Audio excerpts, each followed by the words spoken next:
Assalamualaikum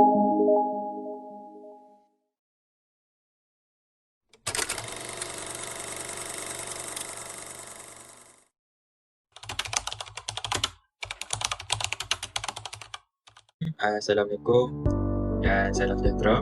Pada hari ini, saya sebagai wakil daripada kumpulan 12 ingin membentangkan sebuah kerja yang telah diberikan oleh pensyarah kami.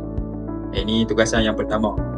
Tajuk yang telah kami pilih, telah kami sepakati ialah tentang Erik Erikson.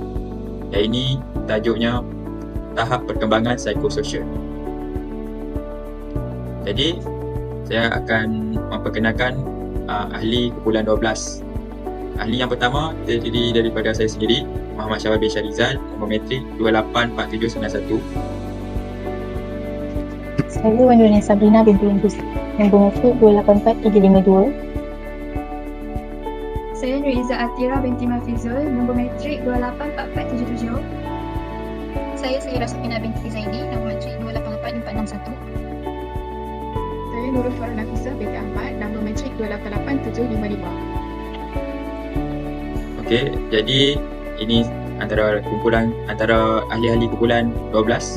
Jadi seterusnya saya akan meneruskan dengan slide yang pertama, yang ini pengenalan. Okey, siapakah Erik Erikson?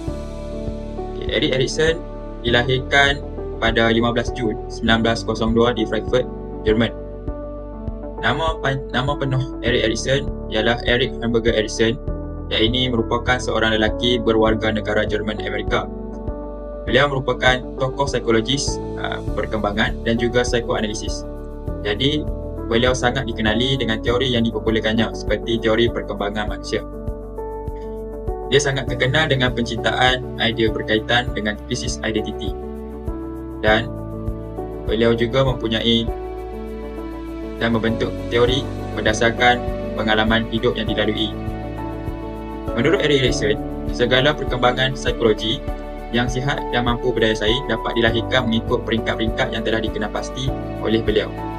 Peringkat-peringkat ini kita akan dapat lihat pada slide-slide yang akan datang.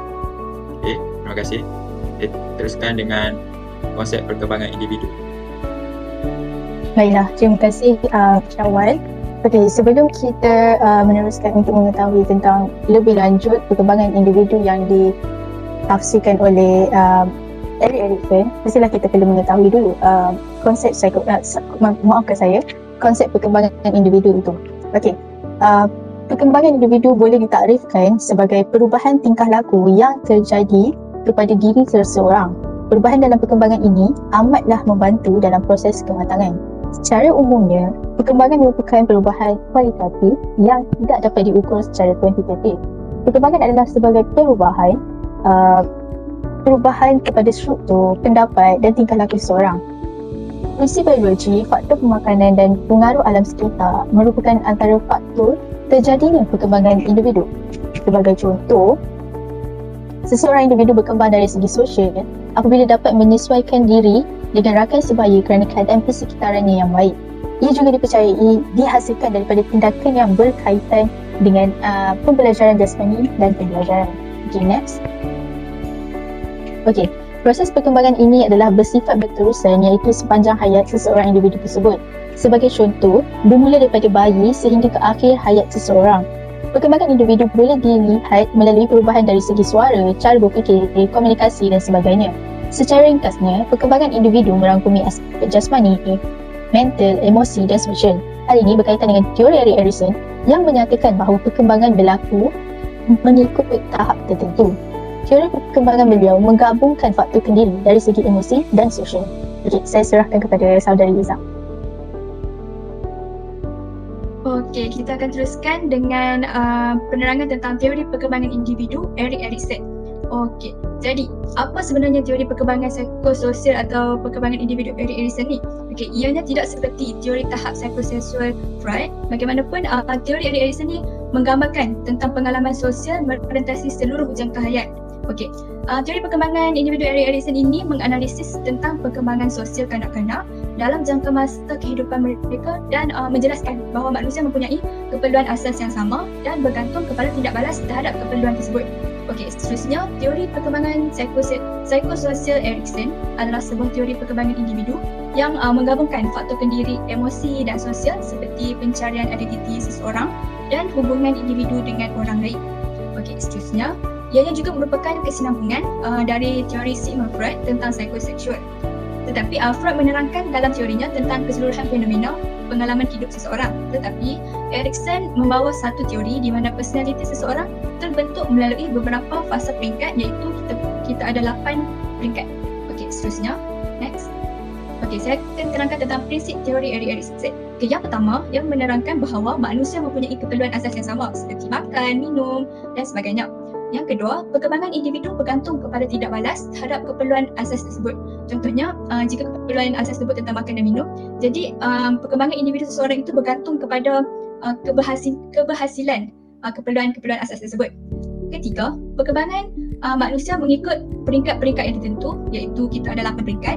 Yang keempat, setiap peringkat mempunyai krisis dan krisis ini mesti diatasi sebelum individu dapat berfungsi secara efisien pada peringkat yang seterusnya. Dan yang terakhir, kegagalan mengatasi konflik pada suatu peringkat akan menjejaskan perkembangan di peringkat yang seterusnya. Okay, jadi saya akan serahkan kepada Farah untuk menerangkan tentang ciri-ciri perkembangan individu. Baiklah, terima kasih kepada Iza. Okey, seterusnya saya akan membentangkan tentang ciri-ciri perkembangan individu menurut teori Erik Erikson. Okay, pada tahap 1, bermula apabila bayi lahir sehingga 18 bulan. Okay, pada tahap ini berlaku kepercayaan lawan ketidakpercayaan. Pada tahap ini, bayi sudah membentuk rasa percaya kepada seseorang seperti ibu bapa, penjaga dan sebagainya. Apabila respon positif seperti makanan, senyuman dan lain-lain dipenuhi, maka bayi akan membentuk rasa percaya. Maksa kepercayaan adalah keyakinan bahawa keperluan bayi akan dilayani, disayangi dan dihargai. Kepercayaan oleh bayi akan dibentuk jika keperluan dilayani secara konsisten. Seterusnya, dari perhubungan ini, bayi akan membentuk perasaan selamat dan sentiasa merasa keperluan tercapai. Okey, untuk ketidakpercayaan pula dibentuk jika diabaikan atau mengalami penjagaan yang tidak konsisten. Hal ini akan menyebabkan mereka akan kurang yakin dan percaya terhadap diri sendiri. Tahap pertama, memainkan peranan penting dalam perkembangan individu kerana menghasilkan kanak-kanak sama ada percaya atau tidak mempercayai orang lain atau persekitaran. Okay, seterusnya, pada tahap kedua, bermula daripada 18 bulan hingga 3 tahun. Okay, pada peringkat ini, berdikari lawan malu atau ragu-ragu. Pada tahap ini, kanak-kanak mula timbul perasaan ingin berdikari. Contohnya, mereka mempunyai kawalan atas kemahiran motor dan ingin menerokai persekitaran mereka. Pada peringkat ini, autonomi iaitu berdikari akan dibentuk dalam diri kanak-kanak jika diberi peluang untuk menerokai persekitaran mereka. Kanak-kanak akan membentuk perasaan malu dan keraguan tentang kebolehan mereka kalau sering dihalang dari melakukan sesuatu. Sebagai contohnya, kanak-kanak belajar menaiki tangga, jika terjatuh perlu diberi dorongan untuk usaha lagi bukannya dimarahi atau dihalang. Kanak-kanak akan mengelak aktiviti baru bagi melindungi diri dari dimalukan. Keraguan diri ini akan menjejaskan kebolehan mereka untuk berurusan dengan orang dewasa. Okey, seterusnya pada tahap 3. Okey, tahap 3. Okey, tahap 3 pula bermula pada anggaran usia 3 hingga 5 tahun. Okey. Pada tahap ini, inisiatif lawan rasa bersalah. Okey, inisiatif bermakna kanak-kanak merancang dan menjalankan tugas-tugas demi hanya menjadi aktif dan dapat bergerak. Kanak-kanak sedang aktif belajar untuk menguasai persekitarannya. Mereka berasa mampu untuk mulakan dan terajui sesuatu aktiviti dan hal ini membentuk perasaan inisiatif. Okey, kalau dihalang atau diejek, mereka akan membentuk rasa bersalah dan keraguan diri dan kekurangan inisiatif. Okey, rasa bersalah timbul apabila kanak-kanak rasa bertanggungjawab atas kegagalan atau tindakan yang dilihat sebagai salah oleh orang lain. Okey, rasa bersalah juga menghalang kreativiti dan inisiatif pada masa akan datang. Okey, seterusnya pada tahap 4 pula bermula pada usia 6 hingga 12 tahun. Okey, pada tahap ini ketekunan lawan rendah diri. Okey, selain bermain, kanak-kanak juga ingin melakukan aktiviti yang membantu orang lain. So, contohnya berusaha menjadi seorang yang berguna bermula di tahap ini. Okey, galakan dan dorongan orang dewasa membantu kanak-kanak berasa bangga dengan kebolehan mereka. Okey, kanak-kanak membentuk rasa rendah diri apabila orang lain cuba mencari kesalahan dengan usaha mereka untuk menjadi berguna kepada orang lain. Okey, sebagai contohnya, apabila diri mereka kurang mampu dibandingkan dengan teman, maka akan timbul rasa rendah diri. Okey, mereka juga membentuk rasa rendah diri jika sering gagal dalam tugasan yang suka dilakukan. Okey, seterusnya pada tahap 5 pula ialah remaja. Okey, identiti lawan kecelaruan identiti. Okey, pada tahap ini dilihat sebagai tahap keremajaan. Penting bagi seorang remaja mempunyai identiti diri dan mengelakkan diri dari sebarang kekeliruan identiti. Semasa peringkat ini, imej badan remaja juga akan berubah. Remaja mula dan sentiasa mencari identiti diri sama ada dalam personaliti, bidang pekerjaan, perasaan, jantina, politik dan agama. Seterusnya, keliru terhadap identiti diri sendiri menyebabkan mula terikut dan terpengaruh terutamanya persekitaran sosial. Okay, seterusnya berlaku pada tahap 6 iaitu awal dewasa. Pada tahap ini berlaku kemesraan lawan keterasingan. Erikson percaya adalah penting bahawa seorang individu membina hubungan rapat dengan orang lain, membentuk hubungan melalui perkahwinan serta membina kehidupan berkeluarga. Mereka yang berjaya pada tahap ini akan membentuk hubungan yang kekal dan terjamin. Malah mereka yang tidak dapat membina kemesraan akan rasa terasing dan cuba untuk menghindarkan diri daripada orang lain. Okey, seterusnya pada tahap 7 pula berlaku pada peringkat dewasa. Okey, generativity lawan stagnasi. Okey, generativity ini bermaksud merujuk kepada usaha seseorang individu untuk memberi sumbangan untuk generasi akan datang. Seorang dewasa akan berpuas hati sekiranya dapat membantu masyarakat dan negara. Individu yang tidak berjaya akan mengalami stagnasi dan tidak peduli kepada sesiapa. Kegagalan yang membawa kepada perasaan kecewa dan tidak puas hati serta mementingkan diri sendiri. Pada peringkat yang terakhir tadi ialah tahap 8, berlaku pada masa tua, anggaran usia adalah 60 tahun ke atas. Pada peringkat ini adalah integriti lawan putus asa. Individu yang telah sampai ke peringkat ini telah melalui berbagai pengalaman dan cabaran dalam hidupnya. Integriti adalah hasil kebanggaan terhadap kehidupan yang berharga. Dan individu yang berpuas hati dengan pencapaian hidupnya akan rasa tenang, bahagia. Dan individu yang kurang puas hati pula akan rasa kehidupannya rasa putus asa dan rasa terasing. Mereka juga beranggapan mereka belum meraih tujuan utama dalam kehidupan mereka pada kehidupan mereka di dunia. Okey, seterusnya berikan kepada Safina untuk menerangkan faktor-faktor yang mempengaruhi perkembangan individu. Okay, baiklah, terima kasih saudari Farah. Sekarang saya akan menerangkan mengenai faktor yang mempengaruhi perkembangan individu bagi teori Erik Erikson. Baiklah, faktor yang mempengaruhi perkembangan individu ialah faktor kendiri, emosi dan juga sosial. Melalui penyelidikan Erikson, beliau membuktikan bahawa setiap peringkat perkembangan individu telah dipengaruhi oleh faktor kendiri. Sebagai contohnya, faktor kendiri ini ialah salah satu konsep di mana setiap individu mengalami dan mampu menggambarkan pandangannya terhadap diri sendiri dan dari segi keupayaan fizikal atau tingkah laku. Konsep kendiri juga merangkumi persepsi individu itu terhadap dirinya dan penilaian orang lain terhadap dirinya. Konsep kendiri yang positif dapat membantu setiap individu itu untuk mengenali dirinya dengan lebih dalam dan berpuas hati serta menerima keadaan dirinya. Sebagai contohnya, mereka yang menerima hakikat bahawa tidak semua orang mempunyai sikap yang baik dan setiap individu mempunyai perasaan yang berbeza dan realistik terhadap penilaiannya ke atas diri sendiri. Seorang yang mempunyai konsep kendiri yang positif akan lebih tenang dan stabil dari segi emosi dan juga akan lebih meraih kejayaan lebih banyak daripada kegagalan. Okey, seterusnya. Baiklah, pada peringkat perkembangan kanak-kanak, konsep ini mempengaruhi mereka untuk menghargai kasih sayang daripada ibu bapa, penjaga dan juga orang sekeliling. Mereka mampu membuat keputusan dengan bebas dan menghadapi cabaran serta bertolak ansur.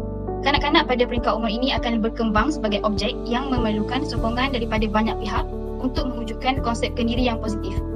Selain itu, faktor emosi juga mempengaruhi perkembangan individu pada setiap peringkat seperti tahap kematangan yang menyebabkan individu itu mula bertindak, melakukan sesuatu di luar kawalan dan juga tanpa bergantung kepada orang lain. Kanak-kanak akan mula berdikari, belajar memaafkan dan bertindak dengan cekap kerana perkembangannya dan juga emosi akan menggalakkan mereka untuk menguasai sesuatu dan peka terhadap perkara yang benar dan yang salah.